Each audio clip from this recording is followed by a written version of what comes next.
Cuando personas como Joseph Ratzinger, teólogos, escriben acerca de Jesús, su infancia, la concepción virginal, todos esos temas, siempre hablan del Jesús de la fe, no solo Jesús y ya. Diferencian el Jesús de la fe. Vamos a seguir con estos temas terriblemente difíciles cada vez más porque tocamos fibras sensibles que fueron sensibles para todos nosotros en un principio. Crecer duele. Acerca de María, la virginidad de María. Hay muchas mentiras, demasiada mentira escrita. Recordemos que para los hebreos, israelitas, judíos, adorar vírgenes no era su idiosincrasia ni parte de sus ritos.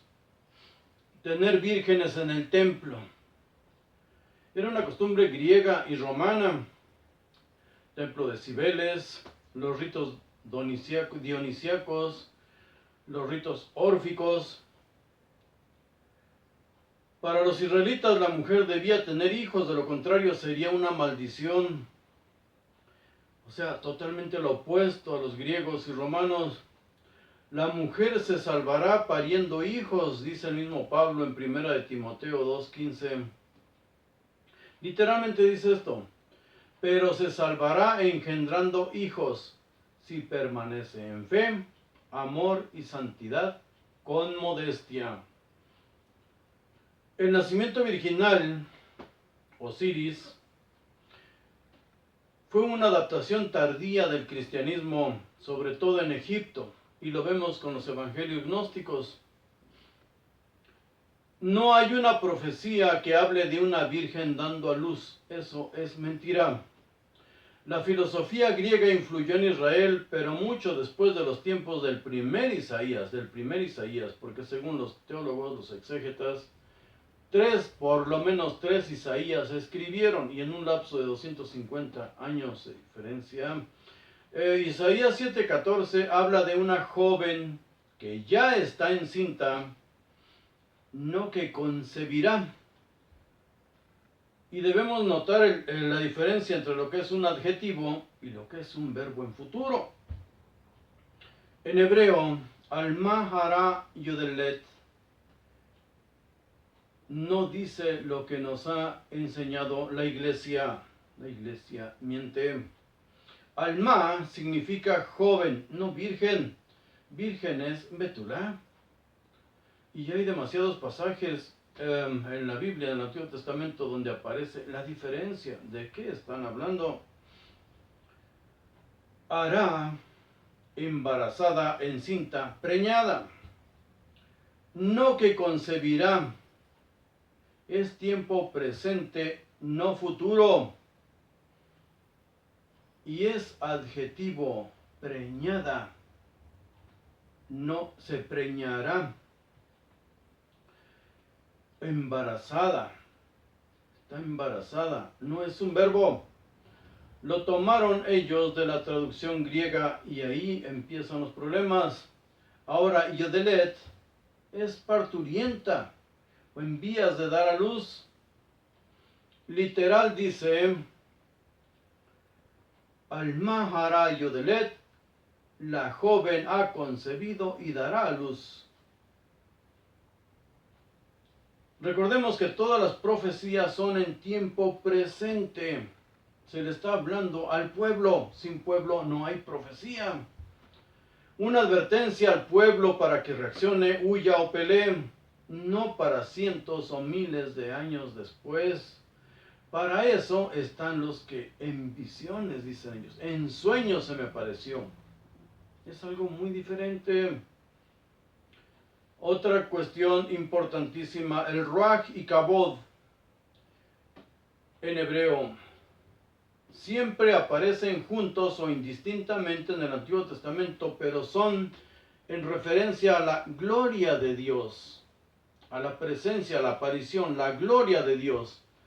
Humo en el arribo, partida y siempre enmarcado de destrucción para los seres humanos, a la humanidad.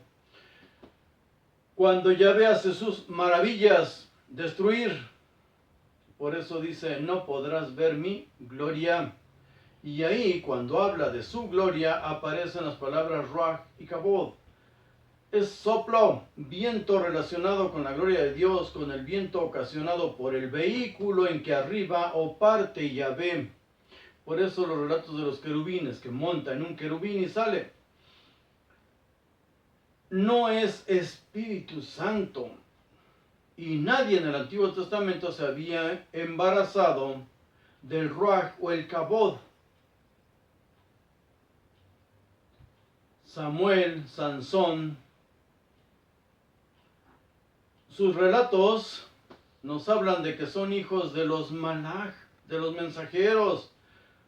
Los ángeles en el Antiguo Testamento no existen, los mensajeros, y el mismo Yahvé, lo hemos visto antes, es un ser biológico.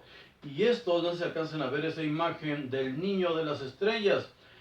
Lo encontramos con ese nombre, el niño de las estrellas, y no tan lejos, aquí cerca, unos 200 kilómetros, de donde estoy, en la Sierra de Chihuahua.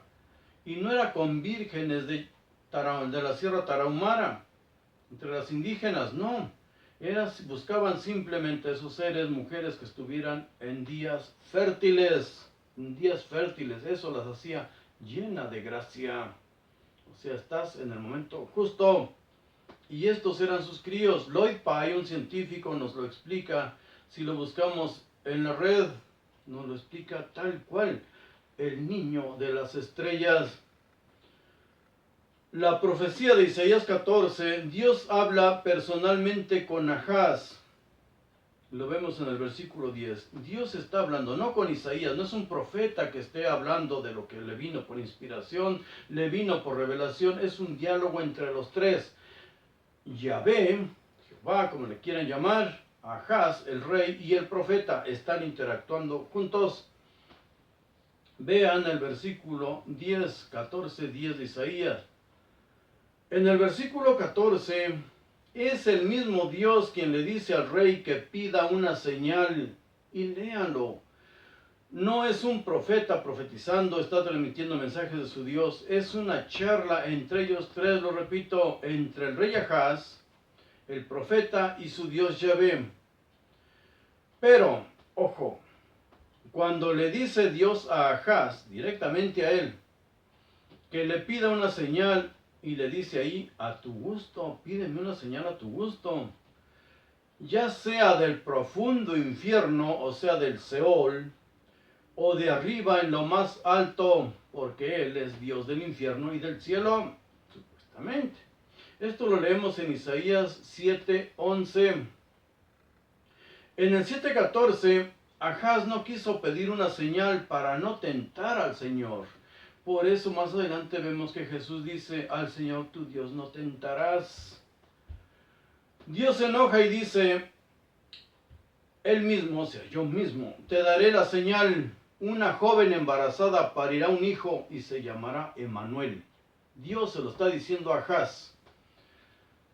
El mismo Dios te dará la señal. Una joven embarazada parirá un hijo y se llamará Emmanuel. Ahí Isaías ni pinta siquiera. En el 7:17 dice, enviará el Señor por medio del rey de los asirios sobre ti. Cada vez que el Dios del Antiguo Testamento promete algo a su pueblo, es porque en este momento se los va a cuerear, los va a destruir, los va a matar. Y ya después va a mandarlos traer de donde estén en esclavitud o alejados de ese lugar o esclavizados, los va a traer de allá, va a mandar a alguien para que los reúna y se los ponga de nuevo a su servicio. Dice el 7:17, enviará el Señor por medio del rey de los asirios sobre ti, sobre tu pueblo y sobre la casa de tu padre, tiempos tales cuales no existieron desde el día en que Efraín se separó de Judá. En el 7:20 dice, en aquel día el Señor por medio de una navaja alquilada, lean todo esto. En aquel día el Señor por medio de una navaja alquilada, o sea, una espada, un arma que ni siquiera es de su pueblo, es de otra nación, dice, por medio de aquellos que habitan en la otra parte del río, Éufrates, Tigris, por medio del rey de los asirios, rasurará las cabezas, el vello de los pies y de todas las barbas. El vello de los pies, los genitales.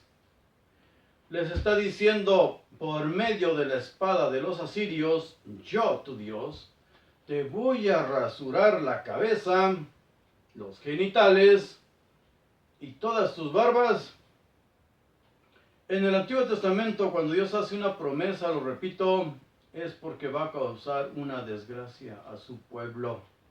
En el presente le va a causar una desgracia y la promesa es que después los va a perdonar. En el 6:8, lean Isaías 6:8, Dios pregunta a quién va a enviar a engañar a ese pueblo. Él los va a hacer pelear. Necesita un espíritu de mentira para que los involucre en un pleito, en una guerra. Isaías dice, envíame a mí. Isaías 6:8. En el 6:10, Dios lo acepta y le dice, ve, embota, o sea, engaña, aturde, atonta a esa gente del corazón de ese pueblo, tapa sus orejas y véndale los ojos, no sea que con sus ojos vea, con sus orejas oiga, y comprenda con su mente, o sea, abra los ojos, entiende y se largue. Pero aquí dice, comprenda con su mente, se convierta y yo tenga que curarlo. En Isaías 8:3, ahí ya habla el profeta, de manera, título personal. Cohabité con la profetisa, ella concibió y parió un hijo. Todo es siempre en tiempo presente. Cohabité con la profetisa, ella concibió y parió un hijo. El Señor me dijo, ponle por nombre pronto al despojo, aprisa al botín. O sea, un usurpador, un aprovechado. Por eso era un gran hijo de ramera, porque las profetisas en ese tiempo y que servían en los templos eran en prostitución. El templo era un lugar donde se reunían. Primero que nada, era el cuartel militar. En segundo lugar, tenían que recabar dinero de donde llegara. Los sacerdotes eran insaciables y no creían ni en dioses, ni en demonios, ni en nada de eso, solo gobernar. En Isaías 8:18 dice, me ven aquí a mí y a mis hijos, está hablando en presente, que me dio el Señor para que sirvan de señal y portento a Israel. Este es el profeta que está hablando. Que me dio el Señor para que sirvan de señal y portento a Israel, de parte del Señor de los ejércitos que habita en el monte de Sión. En el 9:6 dice, ahora que ha nacido una criatura para nosotros, ahora que ha nacido una criatura para nosotros, se nos ha dado un hijo, el cual lleva sobre sus hombros el principado y tendrá por nombre el admirable, el consejero, Dios, el fuerte, el Padre del siglo venidero, el príncipe de la paz. Todo está hablando en tiempo presente. En el 9:14 dice, el Señor destruirá en un solo día la cabeza y la cola, a los que obedecen como a los que gobiernan, o sea, a todos parejo. En el 8:15 dice a quiénes se refiere. El anciano y el hombre respetable, esa es la cabeza. El profeta que vende embustes, entre ellos el mismo Isaías, esa es la cola, pero a todos se los va a llevar. En el 9:19 dice, la tierra está en la consternación por la ira del Señor de los ejércitos. El pueblo será como cebo de fuego, el hombre no perdonará a su propio hermano. En el versículo 20 dice, cada uno devorará la carne de su mismo brazo. Manasés devora a Efraín, Efraín a Manasés, y luego ambos se unirán contra Judá. Todo es en esos tiempos y la guerra que provocaba ese mismo Dios por medio de sus profetas, involucrando a la gente en tonterías, haciéndolos odiarse y matarse. En el versículo 21 dice, a pesar de todas estas cosas, no está aplacada la ira del Señor, sino que aún está levantando su brazo. En Isaías 11:1 dice, saldrá un renuevo del tronco de Jesé, y de su raíz se elevará una flor. En 11:11 dice, en aquel día extenderá el Señor nuevamente su mano para traer los restos de su pueblo que queden entre los asirios en Egipto, Fetros, Etiopía, Elam, Sinam, Imat y las islas del mar. Todo es en tiempos actuales, en sus tiempos. En 11:12 dice, reunirá a los fugitivos de Israel y recogerá a los dispersos de Judá de los 4 puntos de la tierra. Por eso en el cristianismo, supuestamente Jesús dice, vengo en busca de las tribus perdidas de Israel. No Puebla, no México, no Chihuahua. A las tribus perdidas de Israel. Esa era su prédica para ser aceptado. Pero fue Pablo el primero que escribe en el Nuevo Testamento. Y acerca de Jesús nos dice en Gálatas 4:4, ¿qué dice de Jesús Pablo? Dice, cuando vino el cumplimiento del tiempo, Dios envió a su Hijo, nacido de mujer y nacido bajo la ley. Todos aquellos que reniegan que no es el mismo Dios, que no está hablando de la ley y venía cumplimiento de una ley supuestamente, según la nueva doctrina que estaba imponiendo Pablo. Él fue el primero que escribió en todo el Nuevo Testamento. En Romanos 1:3 dice, era del linaje de David según la carne. Era del linaje de David según la carne. El linaje lo da el padre, la nacionalidad la da la madre. Quien da tribu es el padre.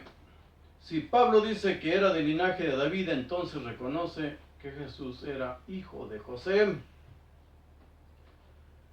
¿Quién fue María? ¿Cuándo nace María y cómo?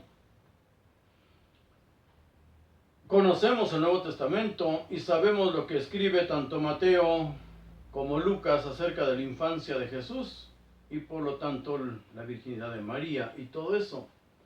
Después lo analizamos, pero ahorita vamos a ver dos evangelios gnósticos que tocan este tema, uno de ellos del hermano de Jesús y otro en el que nos relata paso a paso cómo ocurrieron estos eventos milagrosos. ¿Quién fue María? Primero analicemos que cuando María nació o pudo haber nacido, supuestamente, si Jesús nació 6 años antes de Cristo y María, según los relatos, tiene a su hijo a los 12 años, otro dice a los 14 y otro dice que a los 16. Entonces lo dejemos en 14. 14 y 6 son 20 años antes de Cristo. Ya vimos en el video anterior que del año 20 al 19 fue destruido todo el templo de Jerusalén porque Herodes iba a reconstruir, a edificar un edificio totalmente nuevo, totalmente diferente, inmensamente grande. No había templo. En la fecha en la que supuestamente nació María, no había templo. Y aclaro esto por lo que sigue. Otro punto a aclarar, los sacerdotes eran saduceos, no creían en eternidades y no podían meterse en asuntos mesiánicos, porque hablar de un Mesías es hablar de un revolucionario, alguien que quería cambiar las leyes, que quería gobernar de manera diferente. Los sacerdotes saduceos gobernaban, pero bajo las órdenes de Roma. También recordemos que el tío de María, por lo tanto tío abuelo de Jesús, por lo tanto tío abuelo de Dios, era sacerdote. Sacerdote saduceo, no creían en nada de esto. La relación de su padre, Joaquín, con los sacerdotes era de total sumisión y servilismo. Si se dice que era virgen e intentar explicar ese nacimiento y su servicio en el templo, un parto milagroso, tanto de ella como de Jesús, es meterse en problemas gravísimos y estas personas se metieron en ellos. El nacimiento milagroso según los evangelios apócrifos. Analicemos primero el evangelio de la Natividad de María. Y es que yo voy a hacer un pequeño extracto, pero lo pueden leer. Revisé y está en la red. Evangelio de la Natividad de María. Dice que fue nacida sin pecado en Nazaret. Era Galilea, no judía. La familia paterna era Galilea. La familia materna de María era de Betlem. Su padre se llamaba Joaquín y su madre Ana. Su padre era humillado por el sumo sacerdote del templo por no haber engendrado hijos. No le recibían sus ofrendas. De todas las fantasías que vienen en estos relatos, esta es la fantasía más grande. Que los sacerdotes no le recibieran la ofrenda a un hombre que les llevaba. Por favor. Dice, el sumo sacerdote no le recibía sus ofrendas, incluso le dice a Joaquín, el sumo sacerdote, que estaba maldito porque no había engendrado hijos, y por ese motivo, hasta que no tengas un hijo, yo no te recibo tus ofrendas. Que cada año llevaba esta pobre criatura. Ahora, por vergüenza, Joaquín se fue al campo con sus pastores y ganado por un largo tiempo, dejando a su mujer sola. En el campo se le apareció un ángel diciéndole que él había sido el encargado de llevarle sus ofrendas a Dios y que éste, por medio de las ofrendas, había escuchado sus súplicas por el amor de Dios. Le dice también el ángel a Joaquín que iba a tener una hija que sería alguien muy especial, pues cuando Dios cierra una matriz es para abrirla después con un parto asombroso. Y para que se sepa que lo que nace así no es fruto de la pasión, sino regalo de la providencia. Sara parió a los 80 años según este texto, pero es mentira. Según los textos de la Biblia, Sara parió a los 90 años. Y dio a luz a Isaac, dice aquí. Y también le dice el ángel, ¿quién entre los jueces fue más fuerte que Sansón y más santo que Samuel? Los dos tuvieron a madres por mucho tiempo estériles. Tu esposa, sigue diciendo el ángel, Sara, te parirá una hija y la llamarás María. Ya sabía hasta lo que iba a nacer. Y la llamarás María, y como hiciste voto de consagrarla al templo, después, siendo virgen, traerá al mundo al Hijo del Altísimo, quien será llamado Jesús o Salvador de todas las naciones. Estos evangelios tan fantasiosos fueron escritos cientos de años después de que naciera Cristo. El mismo ángel se le apareció a Ana, le dijo que él había llevado sus limosnas a Dios y ahora era enviado para el nacimiento de una niña, que después de 3 años sería entregada al templo, donde viviría hasta la edad de la menstruación, o de la vergüenza, como dicen algunos. Serviría con oraciones y ayunos día y noche. Ya que tuvieran su primera regla, ninguna mujer, pues eran consideradas impuras, podía no solo vivir en el templo, no podía ni siquiera acercarse ahí. Joaquín y Ana dejaron a María en el templo con las demás vírgenes. Y luego sigue un relato demasiado infantil, fantasioso, bueno, hasta lo ridículo. Ustedes pueden leerlo completo. Pero dice aquí, Joaquín y Ana dejaron a María en el templo con las demás vírgenes. En ese templo no vivían vírgenes, no se adoraban vírgenes, por favor. Eso es en templos griegos, eso es en templos romanos, no en templos de judíos. Dice ahí que los ángeles alimentaban a María en el templo hasta cumplir los 14 años.